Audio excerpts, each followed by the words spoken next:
Dinar Daily, a significant story is currently moving through the global currency community, capturing the attention of observers worldwide.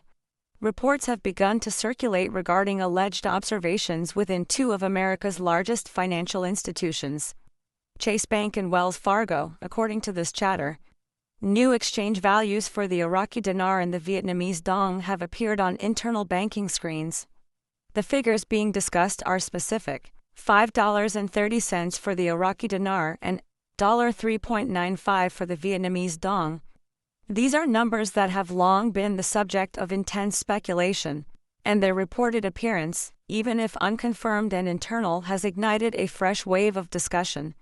The conversation has rapidly intensified, focusing on what these internal data points could potentially signify for the international financial landscape. For many years, the topic of a potential revaluation for these specific currencies has been confined to theoretical debate. Economists, analysts, and long-term market watchers have explored various scenarios, weighing the possibilities and the profound economic barriers. The discussion has historically centered on if such a dramatic shift could ever realistically occur. However, the emergence of these new reports, suggesting concrete figures appearing within major banking systems, has fundamentally altered the tone of the conversation. The focus is rapidly pivoting from a question of if to a more immediate question of is it already underway? This marks a notable change in sentiment, as the community now grapples with reports that, if verified, would represent a tangible development rather than abstract theory. To understand the weight of these reports, it's essential to analyze what an internal update in a bank actually means. Large financial institutions operate on complex, multi-layered data networks. The screens visible to tellers or currency department employees are not necessarily the same as public-facing exchange boards. These internal terminals are connected to data feeds that manage settlements, test new software, and prepare for system-wide updates. An update appearing on these systems rather than on a public website suggests a process that is not yet finalized for consumer transactions.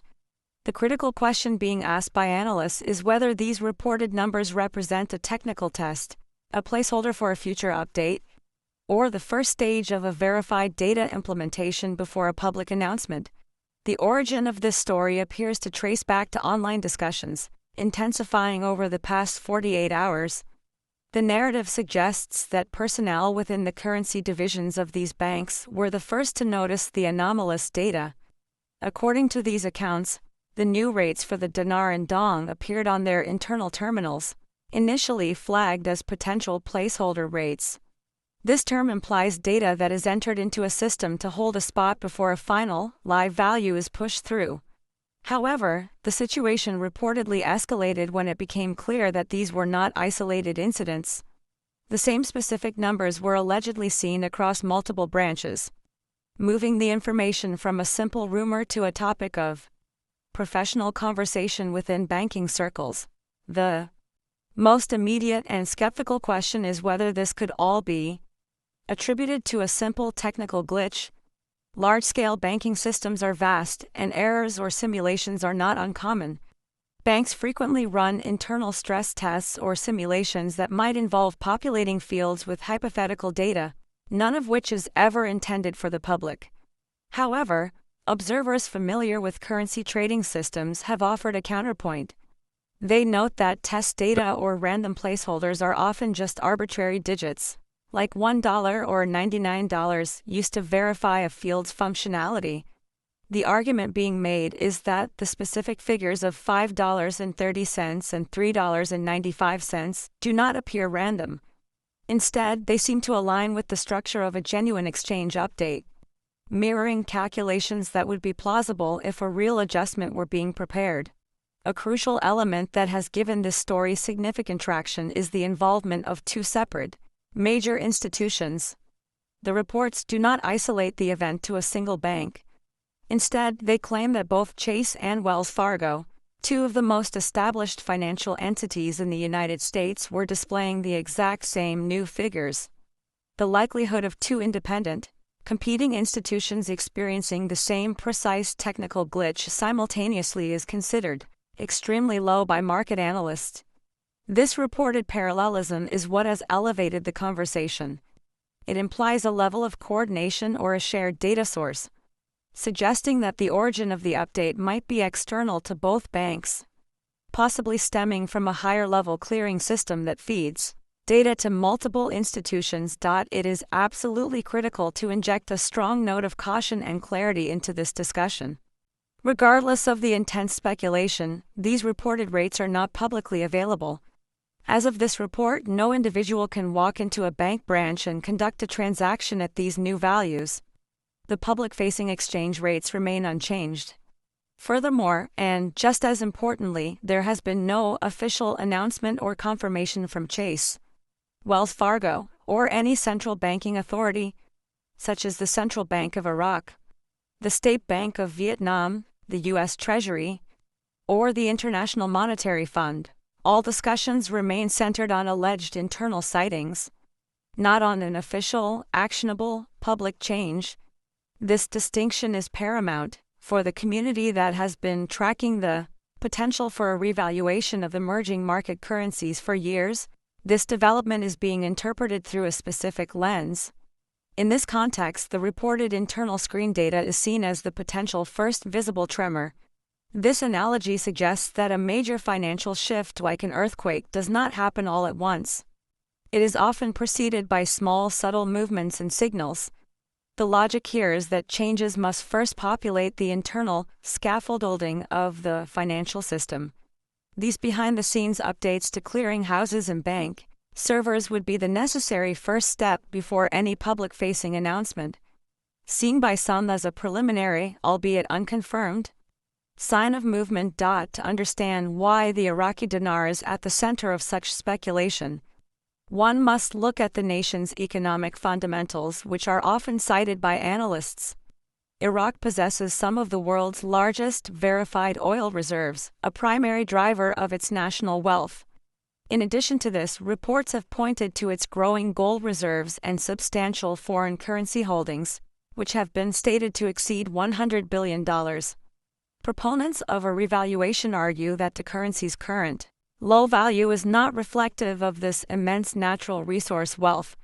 The discussion revolves around the idea that this underlying asset base could, in theory, support a much stronger currency valuation than what is presently seen on the international market.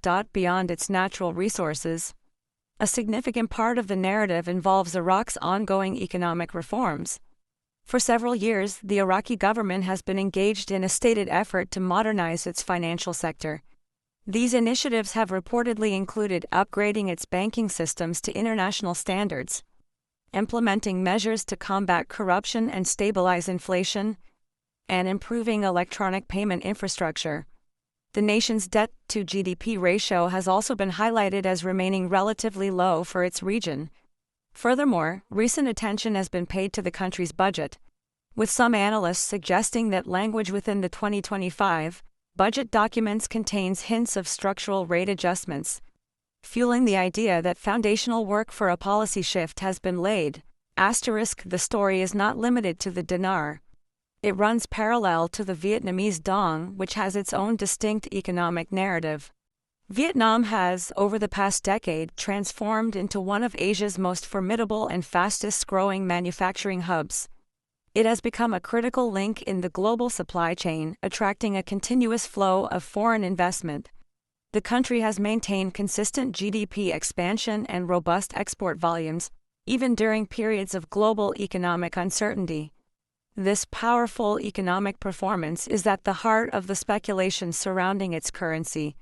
Economists both inside and outside Vietnam have long argued that the dong's value has been kept artificially low, a common policy to ensure its exports remain highly competitive on the global stage. The reported internal figure of $3.95 for the dong is significant because it represents a monumental shift in valuation. If such a rate were to become official, it would effectively close the gap between its current value and the currencies of other regional economic powerhouses, such as Malaysia or Singapore. This would be interpreted as a formal acknowledgement of the true underlying strength of the Vietnamese economy. Such a move would recategorize Vietnam's standing in the global financial system, reflecting its status as a major manufacturing and export center. This kind of adjustment, analysts note, would not occur in a vacuum. It would necessitate broad regional coordination and the approval of international regulatory bodies to ensure stability during the transition. One of the most striking elements of the current reports is the timing. The observation is that both the Iraqi dinar and the Vietnamese dong are showing parallel data changes on these internal terminals at the same time. Observers find the likelihood of two disconnected nations, with vastly different economies and geographic locations, undergoing such a significant and simultaneous internal data update to be statistically slim if it were mere coincidence. This synchronicity is fueling a specific hypothesis that this is not about a single country, but rather a coordinated effort. It suggests that any potential move could be the initial phase of a much broader monetary alignment. Intentionally planned and executed, this idea of a coordinated move directly feeds into a long-standing economic theory known as a basket currency adjustment. This concept, which has circulated among economists for years, posits that the most stable way to correct global trade imbalances is not by revaluing a single currency, but by adjusting a group or basket of undervalued currencies together. In this context, the synchronized changes between the dinar and the dong make strategic sense. It would imply a deliberate, multinational effort designed to correct long-standing disparities in the global exchange rate system, creating a more balanced playing field for international trade and finance. This theory frames the alleged sightings as part of a much larger, collaborative global strategy. Supporting these theories are the significant, if quiet, infrastructure changes that have been occurring within the global banking world. Technical analysts highlight that major institutions have been aggressively upgrading their core systems. These upgrades are focused on enabling instant settlements and facilitating more efficient cross-border digital payments. Concurrently, technical and policy reviews have been underway involving the SWIFT payment network, the IMF's currency stability programs, and various Treasury Departments' reviews of foreign exchange reserves. These are the highly technical, behind-the-curtain operations that must be completed before any major shift in international finance can be safely implemented. They are the essential plumbing and wiring required for a new system. Recent statements from the Central Bank of Iraq add further intrigue. In official statements, officials have confirmed the completion of new electronic payment systems. They have also expressed a readiness to process international transactions directly in the Iraqi dinar, a significant step away from reliance on other currencies for trade. Observers have paid close attention to the specific language used by these officials, particularly phrases like unifying the exchange rate. This type of terminology is often used by central banks in the lead-up to a major monetary policy shift, and its appearance in official language has been noted as highly significant by market watchers. And a striking parallel. The State Bank of Vietnam has been making similar moves. It too has recently rolled out upgraded digital frameworks for its banking sector, with a specific focus on aligning its systems with IMF standards. The fact that both Iraq and Vietnam have been making these complementary announcements and technological advancements within the same general timeframe is noteworthy. In the world of global economics, such coincidences in timing between two separate governments, both undertaking similar IMF-aligned upgrades, are often interpreted by analysts not as chance but as potential evidence of coordination. It suggests both nations are working toward a common goal or deadline, even as excitement builds. Experts are emphasizing the need for perspective by offering a helpful analogy. It's possible for bank screens to display pre-launch values long before they are active. This is similar to how a new website might be live and visible in developer mode or on a private test server. The information exists, the code is functional, but the public cannot access it. The exchange button isn't clickable yet.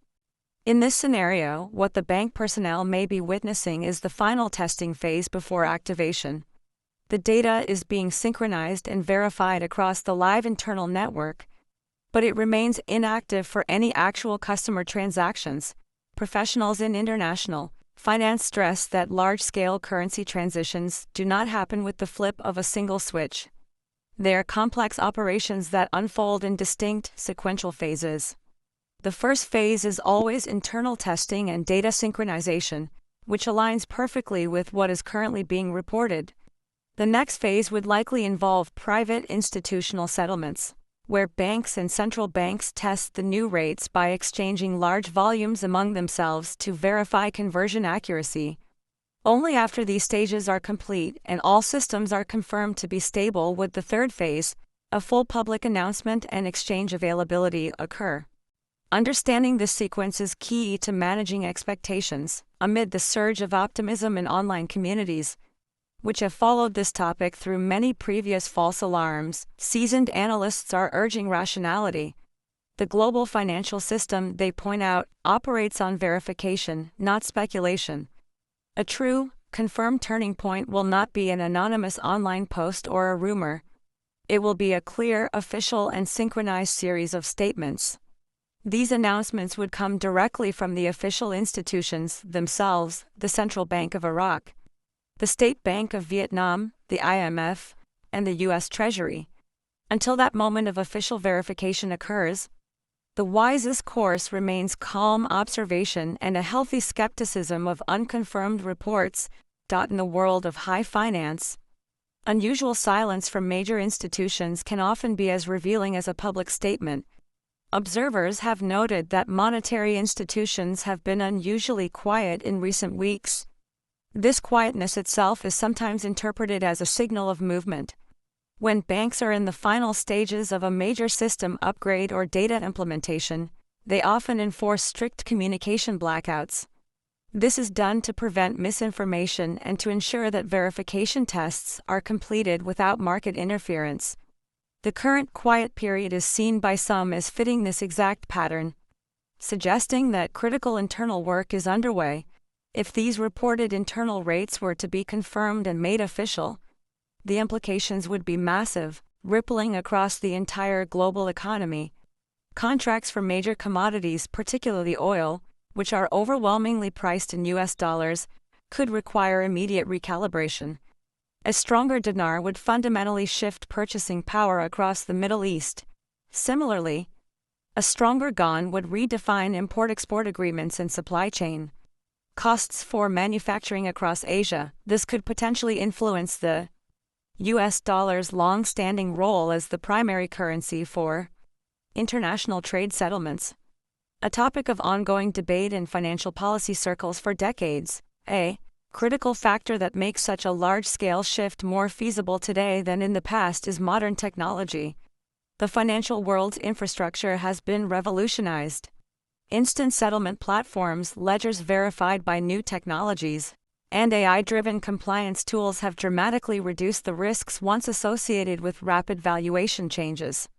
A decade ago, an event of this magnitude could have caused a systemic shock, risking market panic. Today, advanced algorithms are capable of handling the complex recalculations across millions of accounts in mere seconds. This technological cushion may be precisely why institutions feel confident enough to test live high-value rates internally before any public declaration. Beyond the technical details lies a much larger, almost philosophical picture. These events are being interpreted by some as the possible dawn of a coordinated global currency realignment. For decades, many emerging economies have argued that their currencies have been systematically undervalued relative to their actual production output, resource strength, and contribution to the global economy. A synchronized correction, led by a resource-rich nation like Iraq and a manufacturing powerhouse like Vietnam, could be the first step in an effort to level trade disparities. It would represent a deliberate attempt to restore balance, where financial valuations have not fairly reflected economic reality. Reshaping global power dynamics. So, where does this leave those who have been closely following this story? For the moment, the consistent message from professionals is one of observation, not action. The prudent approach is to monitor updates directly from official sources, the central banks of the nations involved, and credible, established financial news outlets. Genuine policy shifts are always accompanied by verifiable documentation and synchronized announcements. The figures flickering on internal bank monitors: $5.30 for the dinar and $3.95 for the dong remain, for now, symbols of possibility. The story is clearly entering a critical phase, and until official statements are released, staying watchful, informed, and steady is the recommended course.